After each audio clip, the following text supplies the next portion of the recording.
மதுரை சுதந்திரம் அடைவதற்கு 2 ஆண்டுகளுக்கு முன்னால் 1945ஆம் ஆண்டு எடுக்கப்பட்ட காணொளி காட்சி. இங்கிலாந்தை சேர்ந்த எல்லிசார் டங்கன் என்பவரால் பதிவு செய்யப்பட்ட இந்த காட்சிகள் மதுரை மீனாட்சி அம்மனின் வெளிப்புற தோற்றம். எந்தவிதமான ஆக்கிரமிப்புகளும் இல்லாத வெளிப்புற சுற்றுச்சுவரை பார்க்கலாம். கோபுரத்தின் வர்ணங்கள் பூசப்படாமல் பழமையடைந்திருக்கக்கூடிய நிலைமையும் நாம் காணலாம்.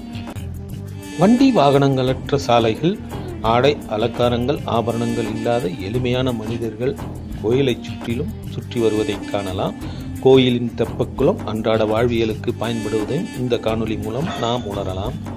சுமார் 75 ஆண்டுகளுக்கு முன்னால் உள்ள மதுரையை இன்றளவும் நாம் நினைத்து கூட பார்க்க முடியாது.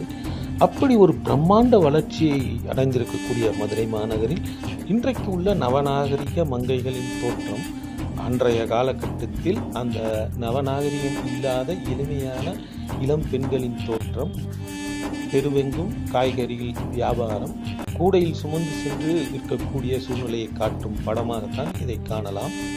பெண்கள் பெரும்பாலும் ஜாக்கெட் அணியாத சூழ்நிலையில் தான் இப்படத்தில் தென்படுகிறார்கள். வேட்டி சட்டையுடனும் ஏதோ ஒரு கிழிந்த உடைகளுடன் தான் அந்த சிறுமிகள் இருப்பதை நாம் இங்கே காண முடியும். மதுரையின் முக்கிய அடையாளமாக திகழக்கூடிய வைகை ஆற்று பாலம், அந்த பாலத்தை ஒட்டியுள்ள தரைப்பாலம், தண்ணீர் தரைப்பாலத்திற்கு மேல் விழுந்து செல்வதையும், மக்கள் அங்கங்கே ஆடு மாடுகளை ஓட்டிச் சென்று மீன்பிடி விஷயங்களும் நடப்பதை நாம் இங்கே காணலாம். தண்ணீர் மிகுந்து ஓடும் வைகை நதியை இன்று காண்பது எவ்வளவு பெரிய அரிதான காரியமாக தான் இருக்கிறது. ஆனால் அந்த அளவில் தண்ணீர் பாய்ந்து ஓடும் இந்த வைகை நதியில் சர்வசாதாரணமாக ஏழை கிராமத்து மக்கள் தங்கள் உணவிற்காக மீனை பிடித்து செல்லும் காட்சியையும் படமாக்கியிருக்கிறார் எல்லிசார் டங்கன் எனக்கூடிய இங்கிலாந்து நாட்டைச் சேர்ந்த புகைப்படக் கலைஞர்.